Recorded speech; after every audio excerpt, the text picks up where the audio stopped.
This is Jonathan Gavoni reporting here from Dallas. We're at the Adidas Nations Camp 2008 here with Antonio Daniels. How's everything going today?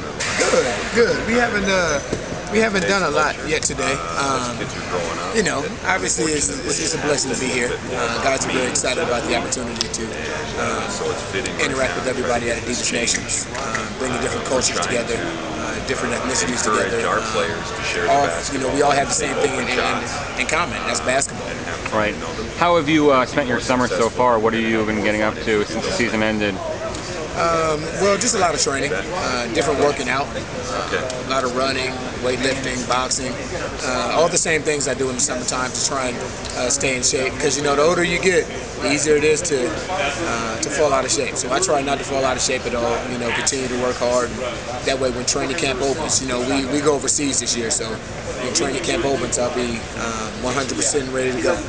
Anything that you can add to your game at this point in your career? Anything new that you're trying to develop? You always have to add different things to your game. Every year, if once you stop adding things to your game, it's time to retire. It's time to quit. I'm not to that point yet, so I'm very comfortable in my situation in Washington. I love the organization, love the team that I'm with. If we can stay healthy, I think we're capable of doing a lot. Right. Any added pressure this year now that a really good backup in Roger Mason is gone? You might have to play more minutes. Like, what do you think about that? Me play more minutes? Yeah. I played 34 minutes a game last year. Right. I can't play any more than that.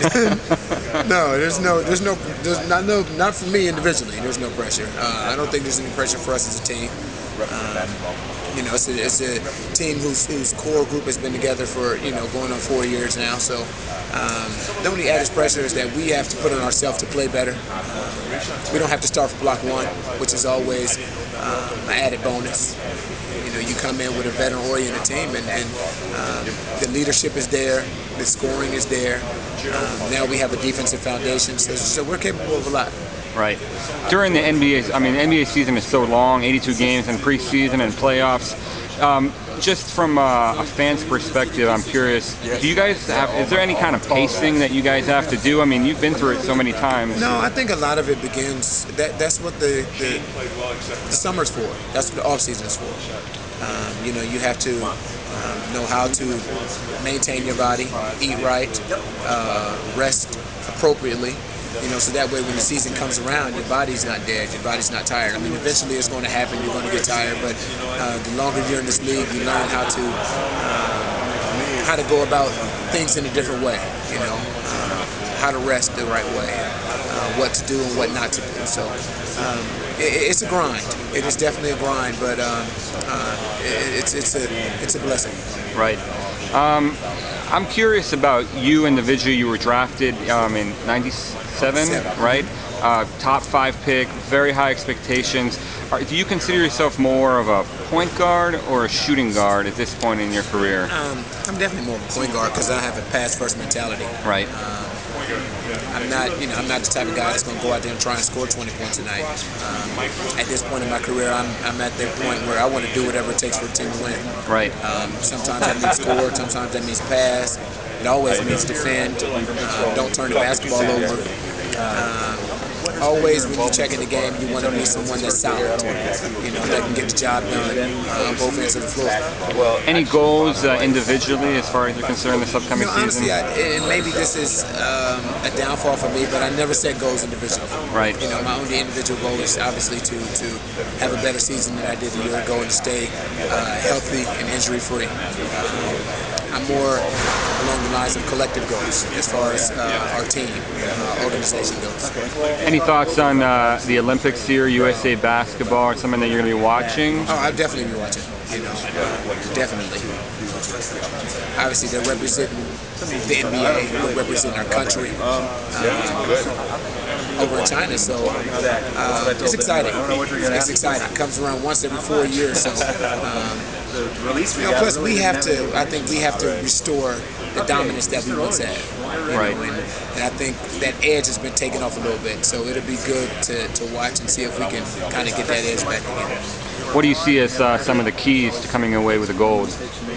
I don't know. Outside shooting has always been big because everybody's going to zone us. Right. Nobody's going to play us man to man. Everybody's going to zone us. So outside shooting and just the overall camaraderie of the team. Right. How well they play together. The chemistry. On and off the floor, which I feel like if you're over there that long, I feel like the chemistry will definitely be there. So I think the biggest thing will probably just be outside shooting and how well they adjust to seeing different zones. Seems to be a lot more interest these days in international basketball. How do you view the kind of recent trend, I guess, of some guys getting up and leaving? Not maybe the most high-profile names, but a guy like Josh Georges, for example. I think that's kind of a significant development. What are your thoughts on that? Well, I mean that's kind of a culmination of this. It kind of shows what the NBA is all about. It's a business. Basketball is a business, and now it's not just the NBA business. It's not just a American business. It's a global business. So now you have teams overseas that are getting into the whole bidding process, which it's like we said, basketball is global now. Right. It is no longer just the teams that are in the NBA. It expands way beyond that now, and to each his own. To each his own. If a guy feels like that's the best situation for him, it's a business. A lot of times teams do what they feel like is what's best for them. Right. As a team and as an organization. So if an individual feels like that's what's best for him, I think he needs to take advantage of that. More power to him. Right. In terms of mentoring, which is what they brought you guys in to do here, what are some things that you can bring to some of the kids here in terms of, from your experience? Well, I think you just touched on it. The biggest thing that I think we all can bring is our different experiences.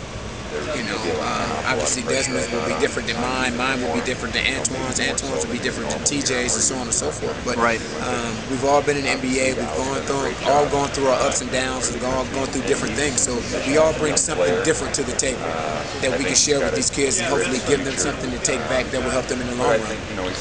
How about flashing back to when you were their age? What kind of player were you? I wasn't nearly as good. Right. I can tell you that.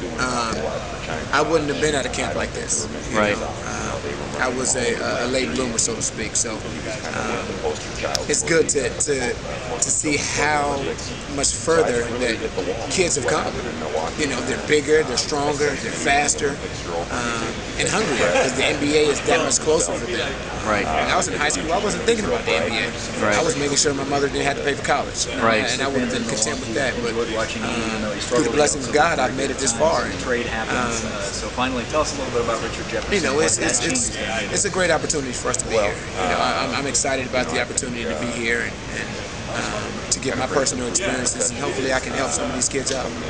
Some people might not be familiar with your story. You went to Bowling Green, right? How did that play into? I mean, you went to Bowling Green and became a top 5 pick. That's not a typical route to making the NBA at all. No, I mean it's. Obviously, I went through a lot of different things at Bowling Green that eventually altered my future. The passing of my brother. So many different things that I went through there. Had a great coach in Jim Larinaga. A lot of hard work. A lot of personal attention, which eventually led to being drafted by Vancouver. Right. Where do you see yourself 5 years from now? 5 years from now, I'm still unsure. Either coaching at some level or doing broadcasting at some level. Right. One way I'll be involved in basketball. I'm passionate about it. I've done it my whole life, and it's in my heart. So you can't just retire from basketball and just completely walk away from it. So I still want to stay involved in the game of basketball one way or another. Last question, since he has a lot of fans, and I'm kind of curious myself, what's it like to be teammates with Gilbert Arenas? Oh, it's awesome. It's awesome. He's a great guy, and incredible talent. Incredible talent. One of the best, if not the best, one of the best guards in the league by far. And he's a fantastic teammate. And that's the easiest way to put it. There's a lot of guys in this league that can play the game of basketball, but in the locker room, they may not be the best guy. And I can honestly sit here and say, you know, when I go in the locker room, Gilbert is the guy I look forward to seeing in the morning, and talking to in the morning, interacting with him. Tony, I want to thank you for your time. Very informative stuff. Thanks so much. Thank you.